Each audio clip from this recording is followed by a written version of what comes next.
ekweghị ekwe ya ekwenute ekwele. Ọkwụ na ahụ ụnụ ha wee sị na ndị Zion na-akwụ ezigbo ụgwọ. Ọkwụ na ahụ ụnụ ha wee sị na ndị Zion na-akwụ iji ụwa ụgwọ. Ọkwụ na ahụ ụnụ ha wee zukọ wee kwuo na anyị wụ anywhere bere face na-akwụ anyị ụgwọ na ego eji wee nye anyị kpatara na anyị pụta anyị na-akọ ife juru anyị ọnụ. Unu ya emecha it will be your own words against your words. Ịghọtago? Ejighị Igbo agwa ya onye ọcha. Ejighị Igbo agwa ya onye ọcha. Ngụ pụtara na Facebook wee gwa ha na ịma na ndị Nnewi laikile ego mana na ịma ha na-etu a na onwe onye na-egbala onye Nnewi boy na ịma na ndị Nnewi laikile ego because Nnewi na-ada awụwa a walk over to so many of you. Onye kwuo okwu ọkpọ Nnewi afọ dị ka ọ na obido bụ okwuo okwu. Ịghọtago? Onye kwuo okwu ọkpọ ha na-edo afa ọ dị ka ọ na obido unu gbatachara Nnewi anya. Ịghọtago? Unu niile gbatachara Nnewi anya. Gbata Nnewi anya ọfụma. Onye kwuo ehe okwu Nnewi, onye kwuo okwu ọ na-akpọpụ Nnewi afa n'ọnụ ọ dị ka ọ na okwu okwu. N'ịma na ndị Nnewi laikile ego kama na ịma họ na ọhọzi to the extent ya ezugosi wee like ego ịpụta kwuo ihe ọzọ. Today I want you to come out and confirm to people that na the same people ị gwara ha na-akwụ esogbu ụgwọ na ha ebido gụpụwa gị ụgwọ because ya gụpụ na ọhụ ụgwọ ka akwụrụ. Ya gụpụ na ọhụ ụgwọ wụ ife akwụrụ. Ị ga-agụpụ ya. Ya gụpụ ya my brother. You will have to come out and confirm to people that na the same people ahụ na-akwụ esogbu ụgwọ na ha ebido kwuo na kwụwa ngụnwa na onwe ego ụgwọ. Ịghọtago? Because na Jpac nyuchiri nsi ụzọ. Because na Jpac nyuchiri nsi ụzọ. Nyusie nchi ụzọ. Wee kpọọ ya asị nwanne m nwoke wee gwe Jpac na-enyuchiri nsi ụzọ. Nzoli. Si ebe Zion nọ pụọ na onwe ife Zion melugwu. That was all I was telling him. Ọ nọrọ na-agbagharị na Facebook na-achọ ụzọ ọ ga-esi wee kọwalụ ndị mmadụ na Zion abụrụ ebe mmadụ sọpụzụrụ ịnọ na ndị ụka mere nka wee gwa ya eziokwu. Wee pụta na Facebook wee sị mụ na-akwụ m ụgwọ na nna agba mbọ ka m fụ na nna asatisfy my paymasters. All if you kwuru. I'm very happy today that you are welcome. You are welcome to the club. You are welcome to the club of people that are paying me. You are welcome to the club of people that are paying me. You are welcome to the club. In fact, I will welcome you because I am an old man. So you are a newcomer. I have to welcome you. You came out and you gave a testimony. Ile you puta or now go cho now go calculate rezo. You could say at my age now, I am your elder brother. Just because they were born white, because they can't so does it mean that name or mamu? Njukwa who need to get that chagaribanga cookie because problem of the moon will own afu polonisi, afu polonisi, mono no can so no get therefore, only no follow one tata call nanya. Because in the child made to afraid to you see a hamman.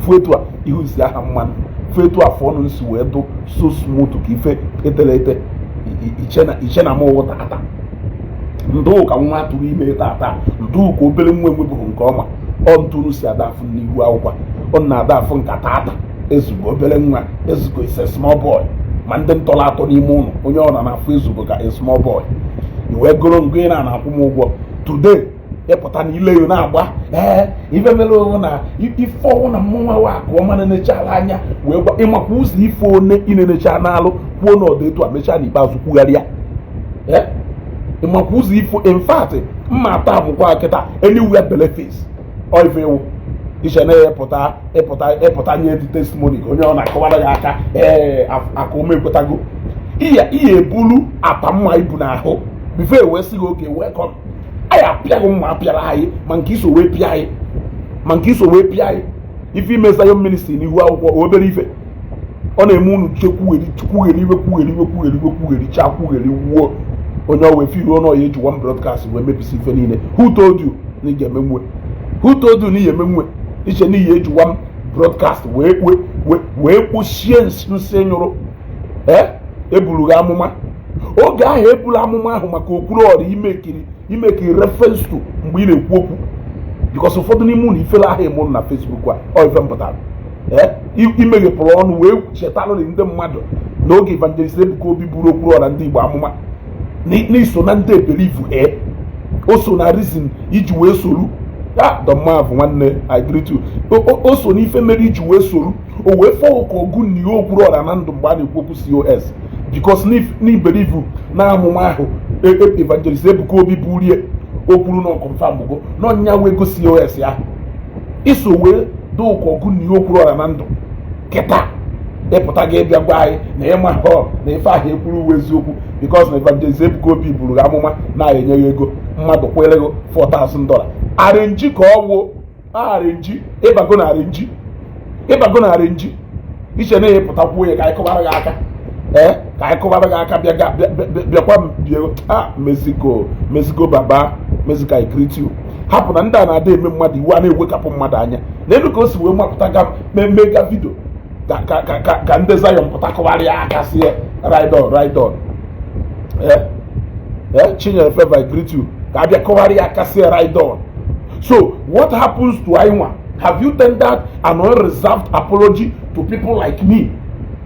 You tender go an unreserved apology to people like me iso wee bịadola na Facebook everyday ịpụta gba kamera ile ga na-ahụ amụhụ ebe ị na-ada eje oge ọhụrụ ịnọ na njem amụhụ na igbu onye njeje everyday ịnọ n'ụzọ everyday ịnọ n'ụzọ amụhụ ebe ị na-eji ife ihe eru eru kịta ka m na-emeghe ejemeje n'ihu akwụkwọ iwe kweta kịta ka m na-emeghe ejemeje n'ihu akwụkwọ iwe kweta ọnụ che na ya gafusi okwu ị ga-emecha kweta ọkwa na-ada ekwe ị na-afụ vidio ọ na-eme mee vidio mechaa vidio ndị ala mee vidio mechasịa vidio ewe nsịgụ na-agba na ịlaiki ha kịta ma n'ihi emecha laiki ya anyị ọkwa ị na-afụ vidio na-ada ekwe mmewe vidio mechaa vidio ndị anya banye gwaghị na-agba na ịlaiki ha anyị kịta ma n'ihi emecha like ya anyị. There's no two ways about it. Ị ga-emecharịrị ya like ya anyị. It doesn't matter na like ya anyị kịta ka ọ na like ya anyị mana ị ga-emecha like ya anyị. Ihe emechafu anyị n'anya. Ihe emecha mmanụ na ife anyị na-ekwu uwe eziokwu ikweta họ na oge nke okwuru ọra ikweta họ. Have you apologized to okwuru ọra ndị Igbo? Have you apologized to okwuru ọra ndị Igbo? I am asking you. Have you apologized to okwuru ọra ndị Igbo? Apologize go to okwuru ọra ndị Igbo n'iji because of prophecy evangelist Ebuka Obi burie the same prophecy ebulugu ọ bịa na mmezu na nke okwuru ọra iwelu maka the same prophecy ebulu okwuru ọra ndị Igbo. Okwuru ọra ndị Igbo confirm la etu isi wee confirm na prophecy a no nwetara ya iwee pụta ịghọtago iwee pụta n'ihu akwụkwọ wee sị nọ ego ahụ na ego ahụ wife okwuru ọra nata na COS na o nwere ego. You humiliated okwuru ọra ndị Igbo. You humiliated that innocent guy. You humiliated that innocent guy. Have you apologized to okwuru ọra ndị Igbo? Have you apologized to people like us who kwetalụ n'efi ebia kweta dada? So it has to take a prophecy of ego and $4,000 into fulfillment for you to believe that name were prophecy, for you to believe that na Chineke na alụ ọrụ, for you to believe that there is God, for you to believe that na ife Matthias ha na-akọ nkwugheri ka ha na-ekwugheri. It has to take a prophecy of $4,000 that you received for you to believe. You even went on to talk to people ya pụta ịbịakwu ndị nwere ike raise some kind of questions na this prophecy. You even came out to say, oh man, in fact, ikwetago kịta ka ikwetalụ na ọhụ ụgwọ ka a na-akwụ ezugo ha na indeed na Facebook ekwuru na-ekwu na-enwere ike na Chineke na Jizọs ka na-akpagharị na-eme mma na Jizọs ka na-akpagharị na-eme mma na ike dị na Chukwu ịka kịta ka ịkọnfam na anyị nwa tekiri that position na onweghị onye na-akwụ anyị ụgwọ. Kịta ka ịkọnfam na anyị nwa tekiri that position na onweghị onye na-akwụ anyị ụgwọ. Kịta ka ịkọnfam na anyị nwa na-agwa ndị mmadụ na ha abazina n'uche ajụrụ ajụ, ha si ebe mata ya asị n'ọpụta na Chineke ahụ meru prophecy of $4,000 na Chineke meru that prophecy of $4,000 bịa into fulfillment n'ebe ị nọ, na Chineke ahụ pụrụ ịgwa onye isi, na Chineke ahụ pụrụ ịgwa onye ngwọrọ, na Chineke ahụ pụrụ ịgwa onye ahụ adụghọ, because unu belivuru kee dị ga iwu Wilfred ka m wepụ ya ozugbo. Kele afọ kele ebe ọ nọ, kele ebe ọ nọ, kele ebe ọ nọ, kele ebe ọ nọ, kele ebe ọ nọ, kele ebe ọ nọ ka m wepụ immediately. Wilfred jee highlight yalụ m comment ya ozugbo ka m wepụ ya. Ịghọtago?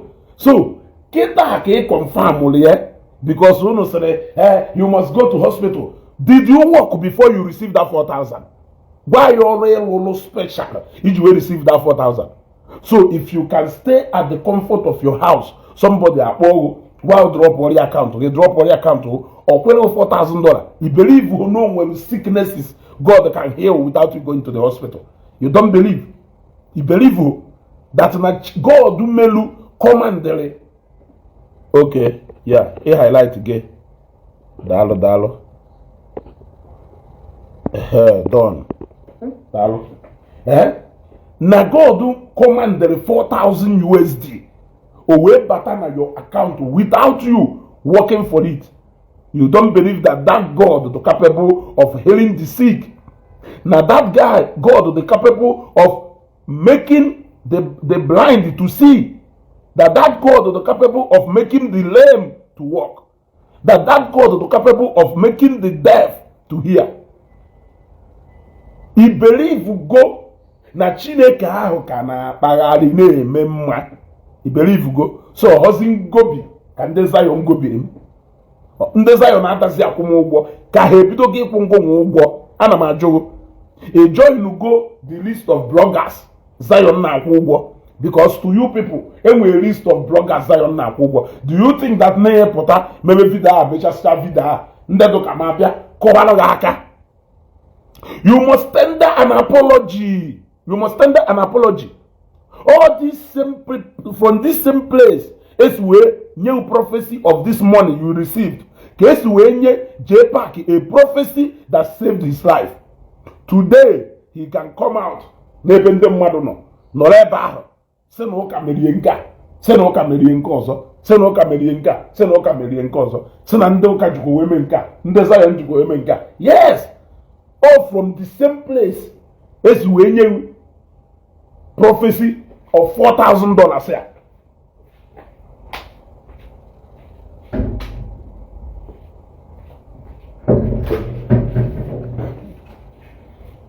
You what Anna? Let's go Global TV. You invite me on audio. I don't want to show my face, but I know Matthias Zako from his family. When I start inviting people, I will invite you, of course. From this same place, when you this prophecy of $4,000, or from Eba, case when you Jpac, the prophecy that saved his life. At the end of the day, he did not only go Jebelonwe or put aside there, he was to use as an instrument against the same ministry that saved his life through prophecy. Norona caution here, that I am working for the money. Yeah? That name I know eba can see an salary. Because unu na ne konyo mada anya. Akwa TV. Unu no kono bodo you, but most of you are there more man. You are hustling. I want you to understand. Unu no bodo you, but most of you are struggling. I want you to accept it is not an insult. It is not an insult. But of a truth, most of you are struggling.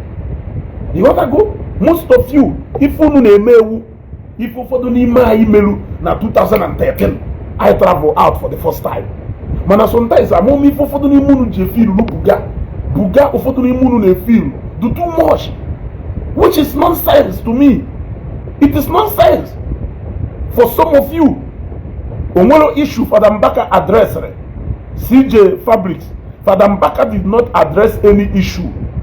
Vida heje court to happen to Jpac. No namalonye Jpac. Jpac is running around looking for people who will come and fight his battle for him. He went and cut out the video Mbaka Melu that time. That time na adoration and the Zion Welogu. That time, that presumed time, all vida go je court keta. All vida go je court waketa. Yes, all vida go je court happen to Jpac. No na onye Jpac wo. Yes, vida go je post to old video. In that same video je court, Mbaka even address even nyanwa. Because na yana governor eziokwu ha meru nke video okwu sepunte, not even Ogechi. Yes. Yes. Nyana governor eziokwu ha anyolo nke na-esere. O ha nwunye ha anyo kapuru nke na-esi. Ogechi join or ha join. So happy enough ayi ma game ni na ahụ. Video ahụ ifuru wepụtara old video since. Ndị Zion, unu echekwa na comment. Let nobody go and comment na that video. Happen to Jpac. Omari ifo nyono nya buri n'isi e. Happen to Jpac. Okotalubulu on a sick nde ya align with him. If I call na since nenye ya advice. Akoma TV gbalopota because na that time ha so na nde cholo ka hala hola teta ka hanu na Zion ministry close na down. Zion ministry on a close na ha melu ugunu. This same Zion ministry nwere ike ibuniri ha mụma nyere $4,000. $4,000 wego na naira. Egbakola here. Nego no na Swedish money. Egbakola ego no na naira. Imego ne defa. Imego ne defa. Yeah? Imego ne defa.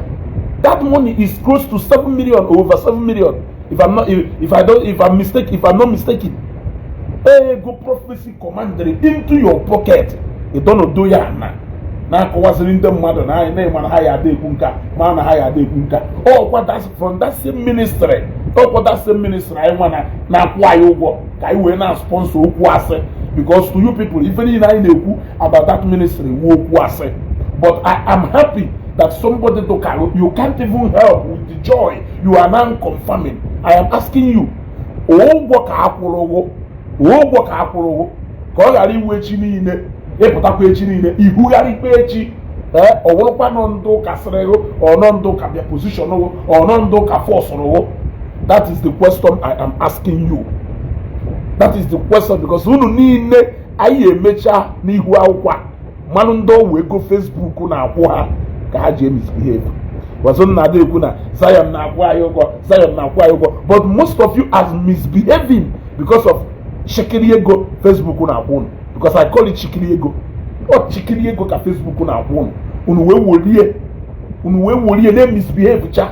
A lot of you ekwuo na so many things about me. Ụfọdụ n'ime unu ndị mma na mụ ka mma na mụ ka unu mma times 10. Ka nkwu kene times 10. Ụfọdụ n'ime unu mma na ezugo ka unu mma times 10. Onwebo hifu na ekwubo a na-akwụ ya ụgwọ. Onye kwụrụ ụgwọ kịta you thought na ịpụta ha made the broadcast anyị akụọrọ gị aka akụọmayo look ị ya anala akwa mma. Yes, ị ga-anala akwa mma. Ya nakpu like that. Ya nakpu like that. Ka ọ na testimony nke ya o so na arrange. Ana m ajụ gị ajụjụ. Testimony nke ya o so na arrange. Kelu ndị dị ife ahụ esere n'ọfa na-akwụ m ụgwọ. The same people ọkwụwanaghị ụgwọ.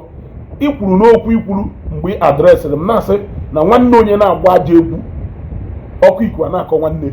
So I believe on etu a Jpac no wụrụ nwanne m no suppose na Jpac na-eme ajọ ife na m may feel more concern. I will feel more concern mgbe ha dịrị agịrị ịsịrị na a na-ekwu maka nwanne m na-eyi apụta ma o Jpac kwuru na na-ekwu maka Ifeanyị Ụba ezugonoro okwu mgbe e kwuru maka nwa agụta Ifia Jpac ịnọrọ n'ihu akwụkwọ mgbe e kwuru maka nwa agụta Ifia ịnọrọ n'ihu akwụkwọ ọ bụla your best friend daje nwa agụta Ifia nwanne nwoke from Nnewi kpụtụsịcha ya n'ihu akwụkwọ. What did you say? Did you hear Jpac say pin? He did not say pin because of na onye ọbụnụ tiri ka ọrụzi ọgụ nwanne ka na-anọ because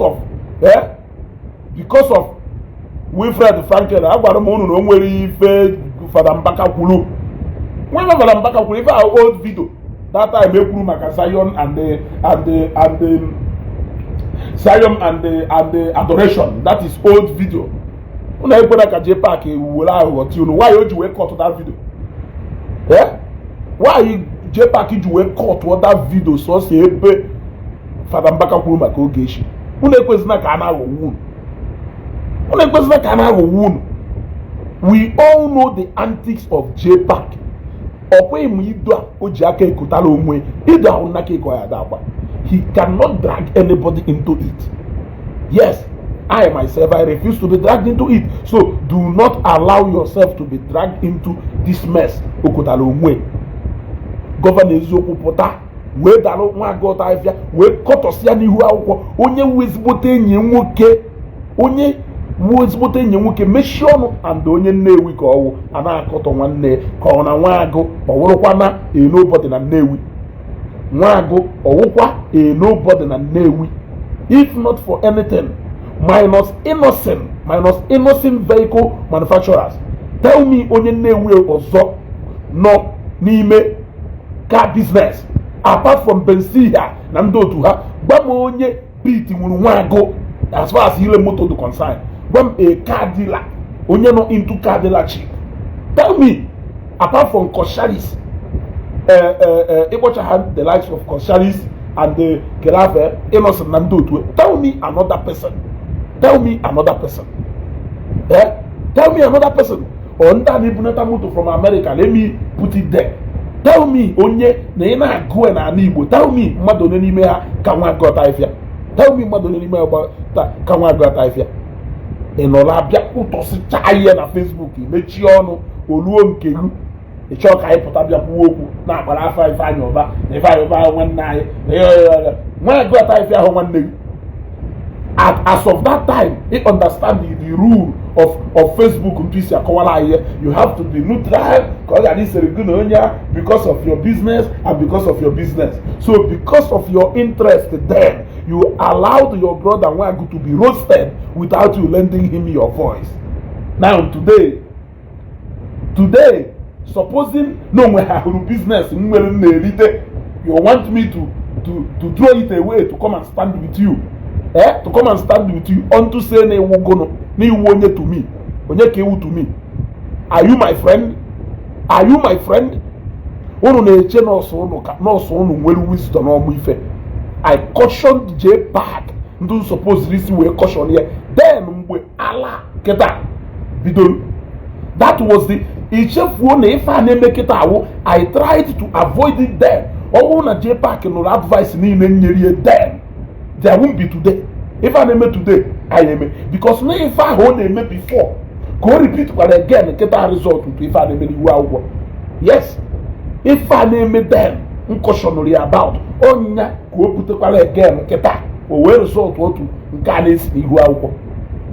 I cautioned him, the Pataku, Nan Zion, Nanaka Zion Oko, because Nafana Kumo, na have to under their payroll. Meaning even in the Makaha was prophecy evangelist Ebukobini in the share na Facebook was a call testimony in the Madune in the share na Facebook was a call. If money in the Zion ministry na Facebook as a call, they paid me come when they made today. Can not Joe Akwa onye kwuru ụgwọ na nke ebia mee onye kwuru ụgwọ na nke ebia mee ka $4,000 he received onya as usual or the money we for balloonisi, or the same $4,000 when you manipulate you. Do you even believe this prophecy, or is it because of the $4,000? I'm asking you. Zanyo Fuma, because unu niile ekwugo m 80% of bloggers are will buy. 80% of bloggers are will buy. To capable of him in Nigeria corner, and they don't care for as long as they are making their money. For as long as they are making their money. Because I am on the booze of one does the web away. Opron. Onye pụta okwucha adama atụ asị ebe efuru m nyochaghị ife gwaghị etu a ịchọ negara ya anya mana ihe emecha ma na-esiokwu ka na-ekwu the same language onye ọ na n'ime ha na-ekwu esiokwu. Tell me who is lying. Everybody is saying the truth. Everybody is saying the truth. Who is actually lying? But there are lies and deceit out there. Who is spreading those lies? Nekwanụ Jpac again. Unaya gwa ya eziokwu. Gwanu ya eziokwu no eziokwu nke ịgbara ya ka ọ ya anọ. Eziokwu nke ịgbara ya ka ọ ya anọ.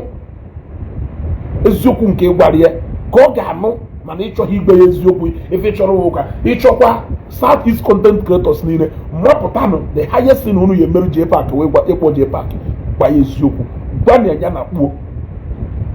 ya na kpuo ọ chọkwa anya fegharịba ọ da na taa echinya daa Mozambique osi Mozambique nya jebe Angola nke ahụ wee ego ka ọ na-akpọ ọkụ ego o ji n'akpa ka ọ na-eri iricha ego niile a you face reality ịchọ na-efegharị onwere onye ji ọhụmụ pilot na-anya plane o jikwakwa na jepụta vidio ochie Mbaka kwulu old video Mbaka ka o jebutekwa tikpe ya n'iru akwụkwọ eke ka ndị mmadụ kwuwekwa yes na Mbaka adres kwa n'ife a na-eme. Why not mana video ahụ Mbaka mere na ọ bụrụ because of what is happening currently, or because of what is happening currently, but rather it is because of ife melu mgbe ahụ ọ wụnye na gọvanọ eziokwu nyụrụ the highest thing siri mgbe ahụ ichefugo broadcast nye na gọvanọ eziokwu melu. Yes, nye na okay, between Ogechi gọvanọ eziokwu and the Jpac kele onye kwuru the worst about Mbaka. I am asking you, kele onye kwuru the worst about Mbaka? That video ifuru Oje court woti, it was actually long. Oje court woye, it was actually long. Oje court woye, oti the whole video. He will make more money on Facebook because now people are like he watch more than 40 minutes video. Why would you prefer a court to a part of it? I have been vindicated. Who will vindicate you? Jpac, you can only repent. You can only repent. You cannot run away from your shadow. My only if I would, because of, and that is why I have failed to post any of those videos on my page. The reason you fail he post to any of those videos on my page, and I refuse to analyze any of those videos is because not that if I you back to involve me. Yes, I hope na uploading and watching you might have realized that na me post to boho any of such video na my page apart from Nkenji Onunkwegu. That is the highest respect I can give to Senator Ifeanyi, and I did it intentionally. Man no Ifeanyi. Oh no Ifeanyi. Ana m eme Jpac alụ. Ana m eyi Jpac egwu ọfụ ka ọ na-adụ. Jpac a na-afụ nke tọrọ biati. Ọ bụla ezigbo mmadụ. You cannot pretend to be ezigbo mmadụ. There is no way you can pretend to be ezigbo mmadụ. Ịbụla ezigbo mmadụ, ịbụla ezigbo mmadụ. Ịbụla ezigbo mmadụ, ịbụla ezigbo mmadụ. Onye ya wogo ọnwụ na ị na-like ka ụmụnne na-anụ ọgụ. You don't like peace. You think you are the only one who likes money. You think you are the only one who knows how to clear the ground to make money. Esere na mmadụ need he belong to this side, or need he belong to this side. Na onye a need ịdụ neutral ka iwere agbata ego. Ịghọtago? Ka iwere agbata ego. Now no ruo n'ụdị a, ịchọzi ka ndị neutral ahụ ị na-like ịda adụ, ịchọzi ka ndị neutral. Ife ịchọziri iwu ka m pụta ebe m nọ. Okay, supposing na ofe true na ife ndị mmadụ na-ekwu, not true. Ogechi ntụ ndị mmadụ si ekwu na Ogechi wụ madam mụ na akụsayon wụọ gam na Zion ministry ha na-akwụ m ụgwọ, supposing na eziokwu na ife ndị mmadụ na-ekwu eziokwu, so you will prefer me to leave that side and come to your side to come and defend you maka na akpọrọ afọ ife anyị ụba. I am asking you, supposing na ife a na-ekwu ife a na side ahụ ya wụ ikwuo ya na onye mmanya egbu n'ọkpa wụ bebi ọkụ, ya bịakwue. You defended Akwa even when you knew that if Akwa mere adịrọ mma. You defended him. I have the video here. Somebody sent it to me. Yes. If I were your word, this is your word. Let me show you. This is your word. Yeah? You see? You defended him even when you knew that the only thing he put in Ibazo is that na Akwa betrayal. If any email no betrayal. Who is fooling who? Who is fooling who? Moke ebiara iji si mwe ebiara ka iwere isi mwe tie ekele makwa ife na-ekwu. Makwa ife na-ekwu. Kedu ihe ka mma nọ n'ebe a ka ọdụ? Ka mma nọ n'ebe a ka ọdụ. Nọ na-ada eche nnọọ na mmadụ niile, ụnụ na-ada eche nnọọ na mmadụ niile ewu ewu. Ụnụ na-ada eche na mmadụ niile ewu ewu. Akọma TV ịpụta o nwere ife Guru dere. Guru sịrị Akọma was set up by Zion. Ọdụmma Zion set here up na eche nọọsị na onye eziokwu. Ọ na Zion set here up, ọ supposed iji wisdom ya. Ọ supposed iji wisdom ya ma na set up ka ọ. Yes. Ewere ego set here up ịdai. Ọnya na ihe onye eziokwu. Ewere ego set here up. Ọnya na ihe onye eziokwu. Yes. You should be wise enough to know that if I'm set up. Mom, if I'm making my point. Also, they set up Akoma. Why would they set you up with money? Why would they set you up with money? It's supposed to be wise to know that this is set up. Yes, Guru, according to you. Because Ngoma, he gave me chakweta. Jekwa makia data. He made Guru, he gave kweta. Okay, follow. Shukuna ike na Zion. He made chakweta. No na-eme ọnya no oke n'obi nna hapịa ị ga-emecha kweta ụnafụ bụ ụdị ife aka ọmachi na ọpụta ha kwuo ya Chineke gọzie Ebuka Obi Chineke mere nke Chineke mere nke ikwu ha ya nnọọ ekpori ya ekwukwuo ibu ụzọ bido mgbe ejechara nke ọkpala iche na ya echefu a lot of things you could call before you doing go bala. Again go bala. The shock align no have because if you no show the low, if you no you do a view. You got to go. If you no show the low, if you no you do a view. One of the more interested in a video that can give you view more than actually deliberating on the video. One of the more interested in video you make one way view. Each and every had that video. You make 1 million views there. You make 1 million views. Yeah. Another app my one day. Of which join the guy, join to go Zion Peru. If I know join to go Zion Peru. Another app I one day non as Zion Peru. According to Tunus the lie. Only the Zion they go have your quiet. Only the Zion they go have your quiet. And don't want one impression I'm sure correct. Because I saw a video, maybe Jpac put that thing. Jpac can correct you.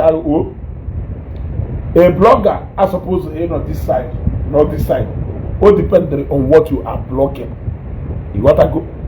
All deciding, or all depending on what you are blogging. All depending on your mission na Facebook. Your mission na Facebook. I block my mission na Facebook. I've said this countless times. Do not think that everybody na Facebook guy. To hungry at this word. Do not think that everybody on Facebook will have if you will confirm anywhere belief is. I don't know why people around you are not telling you the truth. I don't know why people around you are not just telling you the truth the way it is. Why are they not telling you the truth the way it is? Eh? Now, 40% or 50% of esemoku umunne nwere na Facebook today wongo nwere ngo kosoro ya at the end of the day egbagarira jememe siri apology mere n'ihu kwopeta na azo obroso ni mere apology e choke ikokosia nda ahisi uti ndị ọzọ Ebonyi son ị ga-ata afụfụ ha mekwe ka owewe si na Ebonyi son na ezugokwuru na ọ ga-ata afụfụ ọkwefụta ga iwe Ebonyi son ọ ga-ata afụfụ ọmụ nya na awoshi ọ ga-ata afụfụ onu ha were emegheri all in the name na unu na-eme content onu ha were emegheri all in the name of unu na-eme content. Most of you ga-ata afụfụ si na ọmụ kwurie most of you ga-ata afụfụ si na ọmụ kwurie ịghọtago ọ ga-ata afụfụ si na ọhụ kwurie Prince Uchendu Chineke kpọọ ọkụ Prince Uchendu ọ na-ewute m na Uchendu ya na-aza nwere ezigbota mmadụ n'ogbe nna azụ Uchendu a ma Chineke ya akpọghị ọkụ Chineke ya akpọghị ezigbota ọkụ ọ kpọrie naghị ọkụ akpọrie in fact ọ kpọchasịcha anaghị ọkụ afọ zidiri ntụrụ ebe a chịtara ya atụrụ zuzusu ebe a pụọ ịsọ ka mgbapụ n'ọkụ atụrụ ọhụrụ na-edisive ọ bụrụ na edisive Jpac ọnụ ọ bụrụ unu na-edisive Jpac ọ bụrụ unu na-edisive ọhụrụ unu jighara ịda agwa ya eziokwu unu na-asị ya ride on they are jealous of you they are this one ebe a na-ekwu eziokwu or because na m achọghị ikwu okwu n'ife gbasara ife anyị ụba I just decided that I don't want to carry any video like that on my page because I want to give distinguished senator the respect. That is why I don't want to carry the video. I don't want to analyze any video. I don't want to say anything about it. I just kept mute on that issue. I just said what I want to say. You want to go? You will got ikugidokwu na your live broadcast where say na even ezugo mechiri ọnụ. Iche na ọsọgụ maka esi ka esi asị ihu iko. Look at you. Iche na ọsọgụ maka esi asị ihu iko. Sọgụ ma is a protect and defend your own interest. Yeah? But unfortunately for you, that is not what I am doing.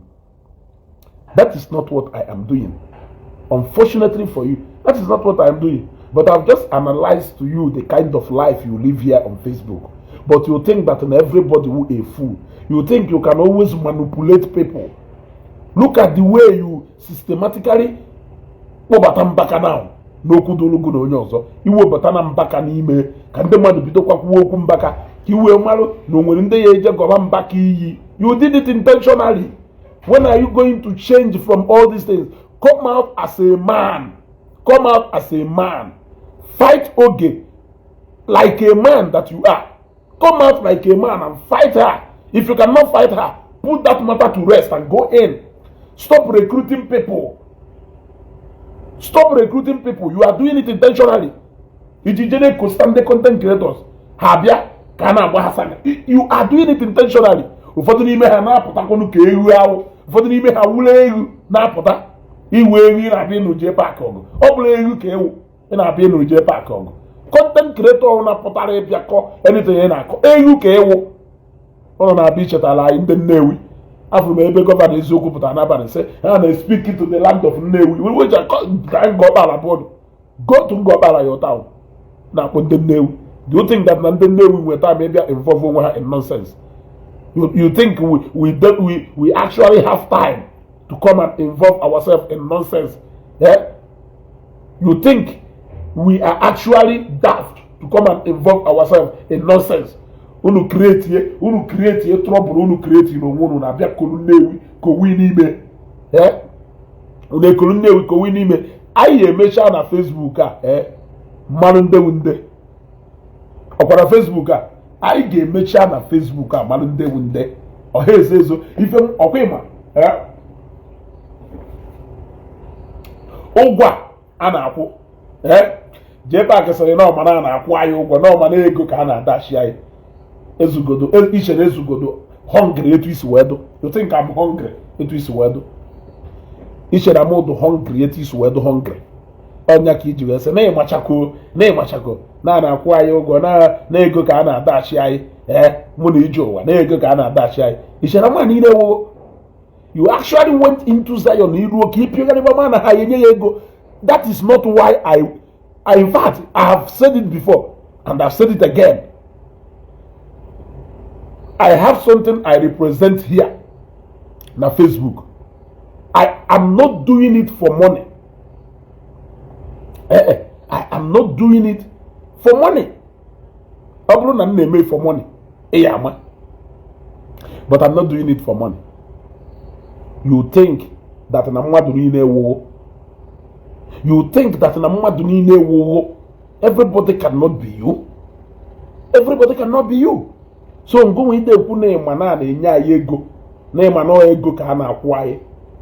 Ọ gosiri na ịmụ ife iji wee bata na Zion after all. So ndị mmadụ adụghọrọ ngụba ikwu na ego wife na-eso okwu iji wee si na Zion pụọ. Because you actually wanted them to put you on a payroll. Hajụ. You wanted them to put you on a payroll, Hajụ. To pay you for what exactly? What are they paying you for? To pay you for what exactly? Yeah? What can you know at least 50% na Facebook I know there? At least 50%. We are not expecting 100%, but at least 50%. At least 50%. Look at Akwa. It's a no keta aki ikpetal. Ni ikpetal obodo mbo ni ife do otu a na-eme.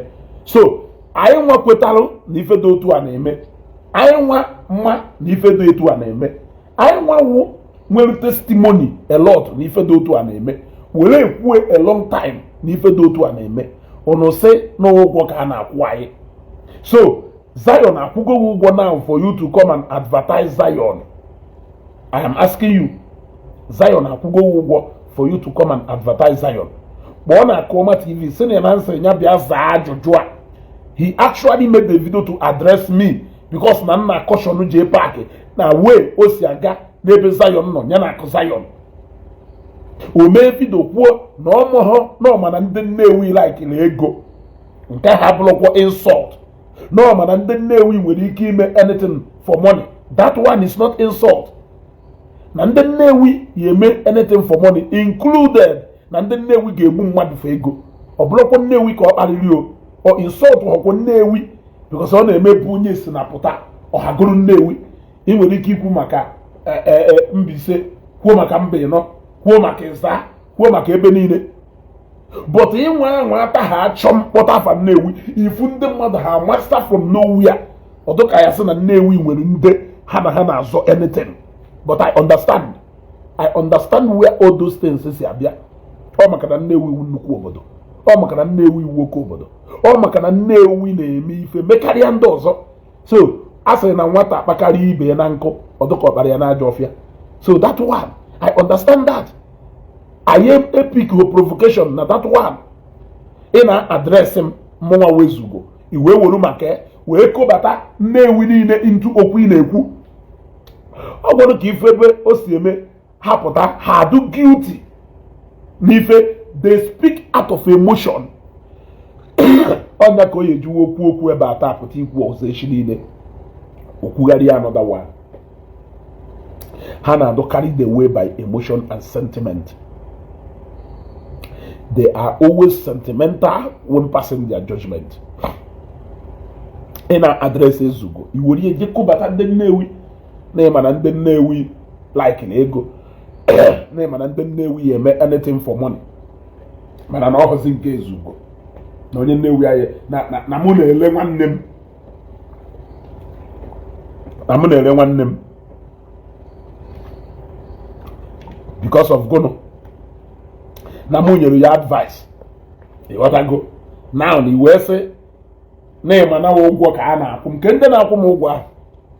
Ndị na-ekwukworo na-akwụ m ụgwọ ahụ these same people ebianye testimony with this same church, this same ministry ebianye testimony na amụma si ebe ahụ wee pụta kelee onye na-eririzi ego ahụ eji akwụ m ụgwọ according to you. Ọkwa n'otu onye abụrụ amụma n'isi gị ọbịa na mmezu.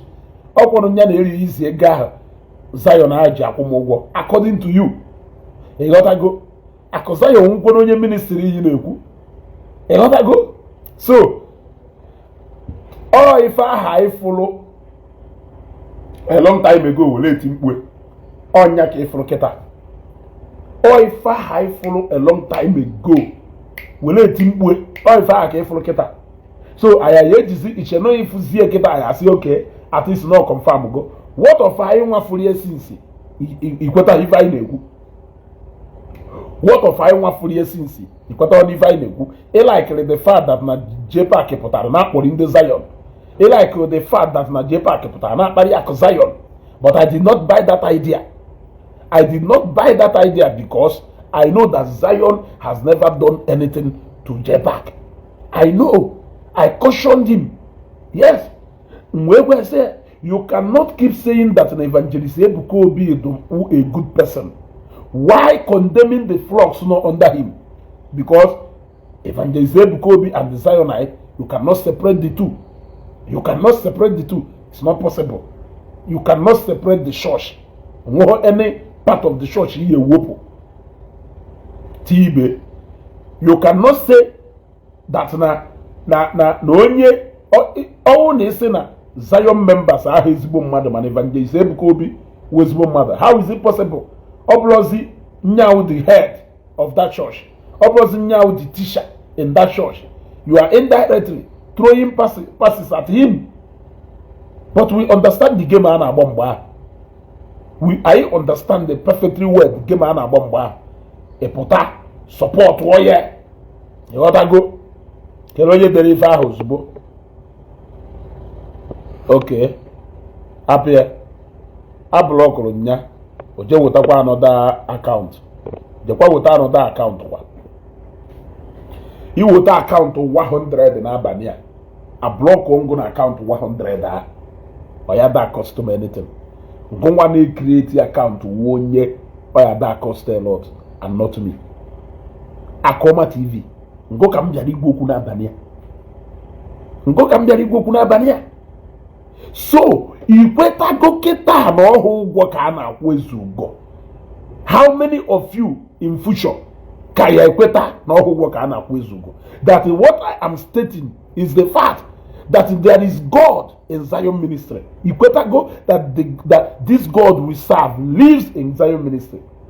Ikweta go na Chineke ka na akpagari na eme mma. Ikweta go na Jesus ka na echiwe ndị mmadụ eze. Ikweta go that God can do that miracle still happens. Ikweta go na miracle akita meru onwere onye ocha okwo emeho na sia ibe ndị ocha. If you come to Sweden ebe ibi, if you come to Sweden ebe ibi. So nke meru kita how far? Nke meru kita how far kan na jo? Nke meru kita kan na jo how far? So ndị mmadụ na-eshare testimony Chineke meru ha hia. Ọ na-asị anyị na ọrụ be ndị ọcha, na ọrụ be ndị ọcha, na ọrụ be ndị ọcha. Ịnọkọ be ndị ọcha nke a wee meru. Ọkwọ na ndị ọcha bank account wụ ka akwụnyere ụgwọ. Ọkwọ na bank account wụ be ndị ọcha ka akwụnyere ụgwọ. Made possible by a prophecy enyere n'ebe ịnọ. Ana m ajụ gị ajụjụ.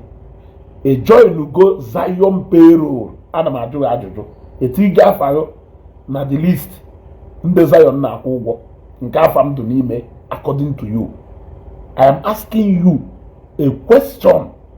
Iwe mara na evangelist Ebuka Obi iwe ezigbo mmadụ. So ife ahụ ikwuru na that video imelu na nke m na-ekwu a long time ago gụnụ ụdị ishe na ngwa na Ebuka Obi iwe ezigbo mmadụ na Ebuka Obi iwe ezigbo onye amụma Chineke kpọrọ oku na ma amụghọ maka ndị amụma na-eji afa Chineke were alụ ọjọbọ. But one thing I know is that na n'ike do na Chukwu. Yes, na Jesus is real. No fake. Na because na ndị ọcha niile adazi eje ụka does not mean that na Africa ebe na ya dị eje ụka. Kedu ife dị iche na ife na-ekwu na position. In fact, by you confirming prophecy and giving a testimony, you have even gone far than anybody one. You understand? by you confirming instant testimony the prophecy in your neighbor. Or be into fulfillment the next morning. Yeah? You owe me an apology. You owe me an apology. Yes, you owe the church an apology. On a mono potaku woku chashu ne cheno no wo ndo machancha. Ne cheno no machi ife niile. Ono wo machancha. Ono mu ife niile. Onye kucha osi na isi awa mgbalo na isi awa mgbalo ezugo. I want to advise you as a son because you know gonna as a son. Encounter him will get up. Countless time people like me will go that encounter. Even as that, you may not be perfect. You may not even be that spiritual born again because I am not. But when even as that, na mmadụ enwego personal encounter. How we go? Onya ka eji ase una. Don't just be a church goer. Obonly a church goer. Ya got if I know. But not only we go a personal encounter with God, matter how you relate with God, matter how you talk to God, matter how God answers you. You will understand exactly what I'm talking about. People like us who we go personal encounter with God. It doesn't matter na mana kashuka kama na memputa na soro boro when Adamasu speaking in tongue, but I definitely know how to speak to my God and he will answer. I know. Yes. So I know we are talking about what we know. Some of us are not actually hungry. And I can tell you that people like me, by God's grace, does not even know what being hungry looks like. People, somebody like me, I don't even know what being hungry looks like. Can test, can fife, unless no namun ebe meri honni. But all makify mean by being hungry. By God's grace, can experience here. And I'm talking of from childbirth to Keta. So I don't know will somebody I walk in that form. It shouldn't be somebody like me because I don't have any reason. I don't have any reason to be paid before I can do that kind of job. What I go? I know even the open nekukita another ibe, but when you pick it up, you can add it together. What I go? You can actually add it together. Ago na agomo nke mmeji Jessica na akwụm ụgwọ ka m were ekwu dị ife ahụ na-ekwu. Oh no, there now. Because by God's grace, I can tell you that Stenike nke Chineke. Na ife ahụ na-ekwu, I didn't even know it from childbirth to time when you were my business. You got to go. By God's grace, Stenike nke Chineke. So I am the last person somebody when he came in ụgwọ can be maybe such kind of thing. Ife na agwa ya oke iwe kweta. So, you are welcome. I thank God for opening your eyes. I thank God for actually opening your eyes. You gotta go. A lot of people can maintain different positions, either number one, to build fan base, or number two, to get money from Facebook. You gotta go. I watch them live broadcasting. A bit nwanyị mama Koloro Peters melu about Matthias Muamu. Amushara mamusi. I won't blame Mama Koloro Peters. The whole engagement had a man who with whom. So why would I blame her? The whole engagement from business partner Hannah Koloro Peters to those people marketing Koloro Peters to even in the is in collaboration with Omuwadibia. So I don't blame her when I see her making such kind of live video telling us that I am all the battle I Japo Matthias I Japo. People they make a lot of things na this Facebook for money and for followership. And that shop to some extent it has nothing to do with it. No way we go or no way we go. This is another something on shop that. I'm sorry to say that. We defend as a madu nwere afọ ojuju. We defend as na mmadụ enwe ha fojuju fọmfoju akpa eriwe ma afọ eju ịghọta eriwe ma afọ eju ọ bụrụ mmadụ niile do like that onu si wee do. You actually waited until the day in will encounter of a prophecy and the fulfillment of that prophecy for you to come out, to come and know that actually na chukuna alolo. What I don't like about that fact is just that you actually talked about only evangelist Ebukobi. I thought you could have spread the message further by telling people that God is alive, by telling people that this God answers prayer, by telling people that this God is still powerful, by confirming to people that what God cannot do does not exist. I thought you could have just taken the message a little bit away from just concentrating on evangelist Ebukobi.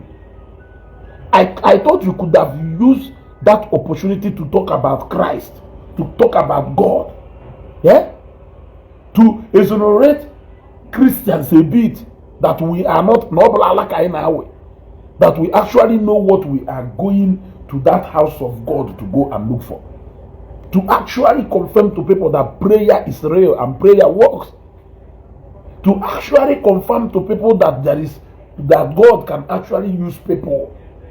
By doing so, he confirmed a lot of the pastors are brought time in West. I didn't expect that you could have just limited that message to only evangelist Ebukobi. But even you were like Ikwewu, because no evangelist Ebukobi okwa munono nyawo nyasere no na akwụgwọ nyawo nyasere no na akwụgwọ. So by doing so, what it means is that no nwere ike the same money a na-ekpecha wi ya akpecha wi na nke ịghọtago ya standing uko the heat. He has standing up the heat in the dokaina standing on Facebook all this while. Because I know on Facebook all this while. I hope you can stand it. Yeah? I hope you can stand the heat in the dokaina standing on Facebook all this while. From even people like you. Even people like you.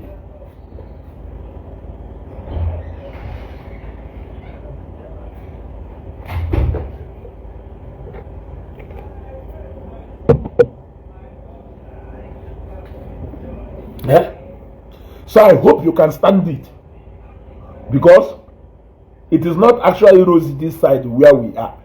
I hope you're understanding me. It's not actually rosy, especially the fact that people have brand the guy so many things. But I am happy. I am happy that the Chineke Shoshale boy see through you will confirm more. Eh? You got to go find your bamboo on the so go same come for anya.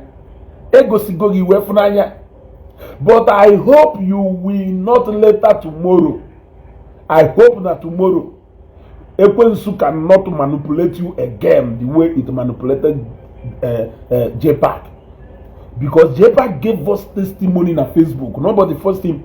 Jpac gave us a testimony of how God used evangelist Ebukobi to give him a prophecy about an attack actually in Anambra State, which through the guidance of evangelist Ebukobi, he escaped. Who remember that time? He escaped. These guys have no integrity, not even one bit. These guys can do anything. These guys can do anything just for money. These guys can do anything just for fame. These guys can do anything just to chase clout. They can say anything. Jpac can say ndoka. No, Jpac memo ejime. Onyuku na kelafa ya. Onyuku no. Wonya bialo na Facebook. Nya a testimony of how evangelist Ebukobi gave him a prophecy, and that prophecy came to pass. So even if you have a problem with Akwa, even if you have a problem with Akwa Zion, who is an individual and not generally Zion minister, How can you forget so fast that the God from this particular ministry helped you to escape? Unless a camouflage, never have camouflage, because you can do anything. You can do anything just to stay relevant.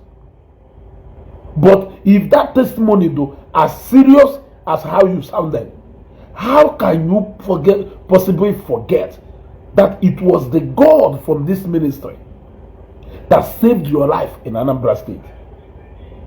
How can you use because of Akwa and you start fighting a whole ministry up till today? Up to problem agona Ogechi na-enwe,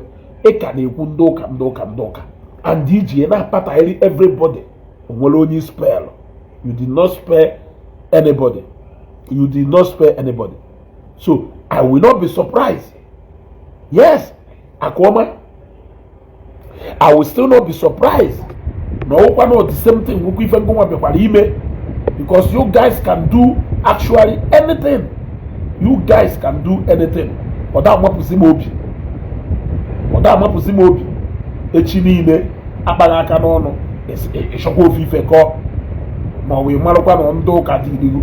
Ma we malokwa na manipulate ga manipulate. You want to go? Malokwa na manipulate ga manipulate. Wakona tabi. Agwa mụ na onye elu si n'oji ọfọ, onye ana si n'oji ọfọ, mana anyị emechakwa anụ maka na ọsọ ọfọ ma ndị ma onye ji ya, sọsọ ọfọ ma onye ji ya, onye elu si n'oji ọfọ, onye ana si n'oji ọfọ, mana ọfọ ma onye ji ya. You guys can do anything to chase crowd on Facebook. You can do anything to chase crowd on Facebook. Yes. So I am not shocked or surprised at all.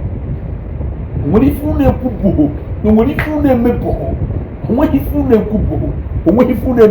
Facebook at the end of the day, dying minute before now. Owaria ebuluka nwatakiri je to n'ọkpa o doro eru n'ọkụkọ anya. Mmadụ sendere that video this morning na not on a phone and je made this broadcast. If you were sending this video is to show me how unreliable Jpac can. A lot of these followers in eso Jpac unweru. Any followers of Jpac here been a page be nonsense. Iweru e watoro. You don't mean well for the Igbo.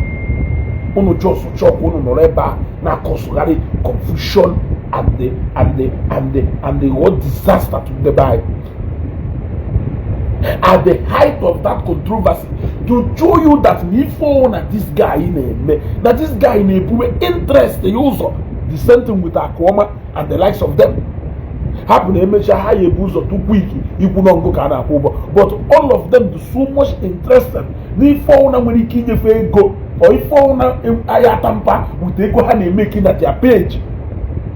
That is how selfish some of them do. Ebo wani name of that guy to live now.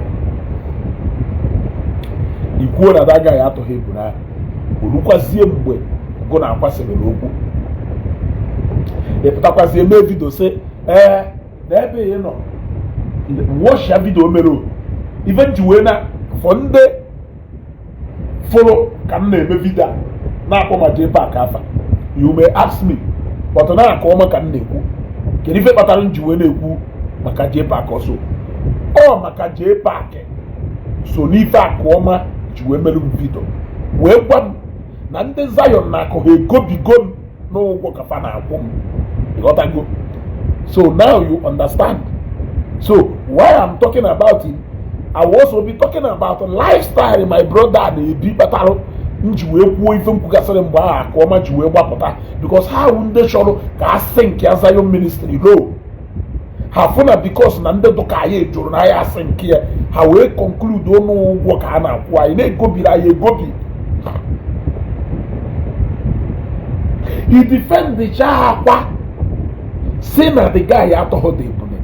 Okay, go na Akwa. Ya feel why did you not permit with that particular decision he taken? You took the decision to defend Akwa.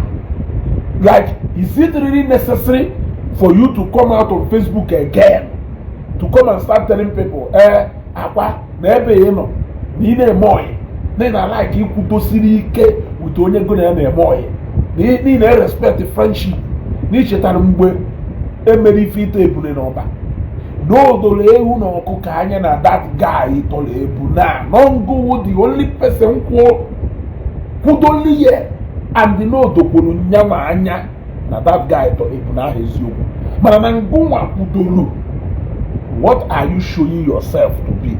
That is why in the say to some extent in iPhone me na Facebook. Unu shenono do smart. Unu moike do smart today. People usually use Uno and they make use of you people for their own personal gain. You will think that you are wise. At the end of the day, you are making yourself to be untrusted because the real day, nobody will call you. But people can be using you. Yes. Don't the social media publicity, that person may call you and give you advert.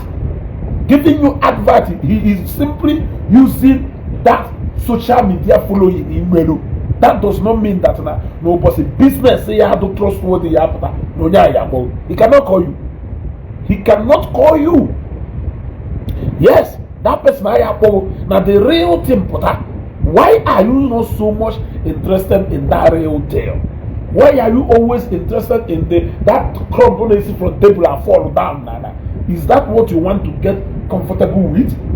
Don't you want one day to through this your Facebook platform get connected to a real business, to a real contact that is going to be permanent? You don't want it because a lot of people may not want it except those people who still want to use you. How can they wait? It is only people who want to use you. They can only use you along this a particular line. You will think you are smart until one day you came out on Facebook, on a Facebook,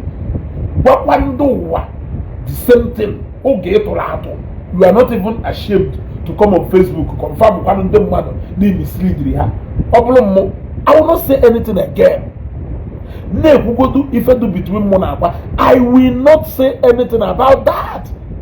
But you said it. Say Akwa betray you. How did Akwa betray you? I don't know. Or you got the rule between Gona. But can you the essence of coming to tell us that that something in a kumwa we follow was yeah, no, never Jpac in a kum that this guy had to help people now. He misleads you into believing in your sense of judgment. He put up no na Facebook openly. No, you can do anything. But for the fans are soon. How will you? That is why for the name have put out a I may blame her because for the name have wood to like how a you how a more sense. Uno would you borrow hati any kono don't do yana. That is why for the name of you what even. Somebody barago when you told you on a flyer not tolerable. Or baron a banana at Hoyato.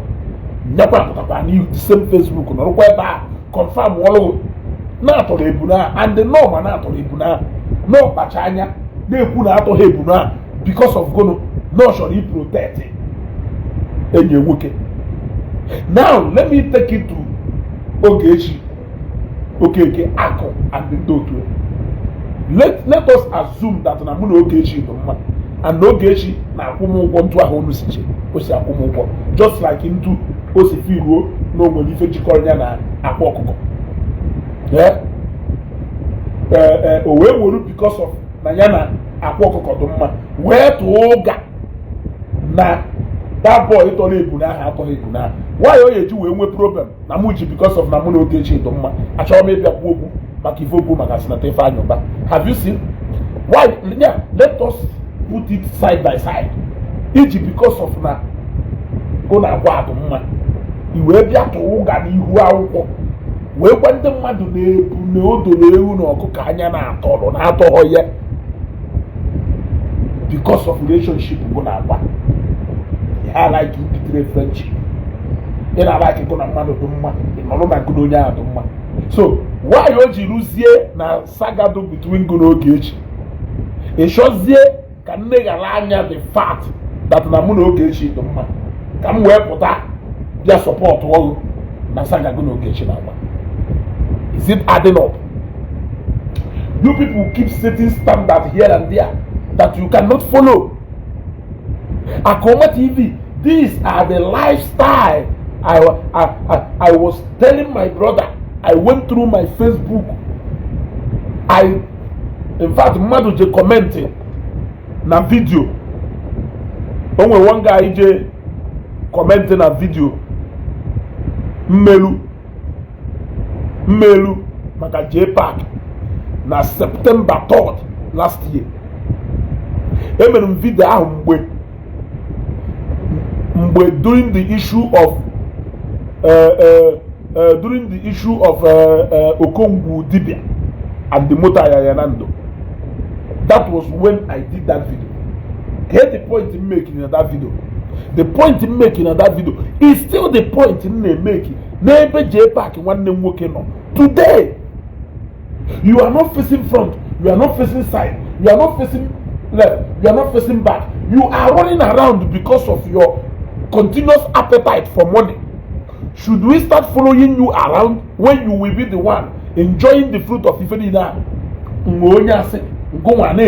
The fruit. See from that place where Peter. Can even make a video have to comment. And though his follower, Jenavida Jegomi, where see video since September 3 last year, or Ketaka the guy for you. Can even put back. Mgbe alụsiego na sababiri Ogechi moto onweghị ife ịkpọfọ jiki onweghị ụdị afọ ịkpọfọ jiki ịkọrọ jiki ntụfụrụ kọọ ya elu kọọ ya ana oluodo during the time of aya ya na Okongwu Dibia e support Okongwu Dibia ya bụrụ moto abụchiga na nke ame na nke ame na onwe ife onye diri moto from nwa dibia na ome nke ame nke o jegoro moto na ya akpọpụta ya etinye ebe ya eme na moto ahụ na ya ekwe without anything. You said it. Oluo mgbe Akwa bupụta moto biru ị na-alụ moto ajụọrụ ise na-ekpọ seneta Ifeanyi Ụba na Ifeanyi Ụba sịrị gị nalụ na Simanụ ka onye sịrị gị nalụ na onye nwanụ sịrị gị nalụ ife na ahụ ga-abage ihe onye eziokwu the same moto ebiri jiki ife osi kwuru uwu na seneta Ifeanyi Ụba na ọhọkpọta aka ịkpọbara ya afọ ọhọkpọta aka ịkpọbara ya afa esi na seneta Ifeanyi Ụba na Simanụ ha ga-arụpụrụ moto no ọrụ ịlụrụ alụ that you work for it. Now, does it mean na moto nke ebiri jiki that you did not see that jiki has been working for it? Does it mean that na moto aya biri Okongwu that the Okongwu did not work for it? Of na amaho na Jpac to selfish in nature so onwe ka ọma. He will use you, he will dump you. He always think that he can walk into anybody's life, manipulate those people, use those people for his own selfish reason and dump them and go. He cannot use me. He should use me. So, Akwa TV, Jpac can be using you. Oye taaka, emaruku ife ndo ọzọ. Oye taaka, ife dapụrụ ndo ọzọ n'anya, adapụkwara n'anya, ifukwu ife ndo ọzọ fụrụ. You want to go? Just look at today, Okongwu Dibia, Kajizioba. Na Bagare. Yeah? What of all no Ogwalo Okongwu Dibia? They put a spider. Also, when you know engine, Kamuta Nidrik ego, and an engine spider ego them back 400,000, 450,000. Ibulu chala engine for Ladebo. Doing a muta. Where you work for it. Even Okongwu Dibia can well work for it itself because Okongwu Dibia so na part of the business. Okongwu Dibia business partner. Onwe share na that business. Apiawa Monday hammer. Aye sopia. Apiawa plan 2x2. Aye sopia. You got to go. You see, this is somebody we are talking about here. Somebody who cannot be straight. Oh, this is somebody who will criticize Onye Jewande Dibia na Akwa. Onye criticize Jiki. onye criticize okongwu dibia, onye criticize ndị ọzọ niile, but iwoje aka ebe Akwa nọ ọmapụta, does it mean na Akwa bụrụ nwa dibia ka ọwụ? I ask you, Akwa ọwụ pastor ka Akwa ọ na-atụ ifa up to today?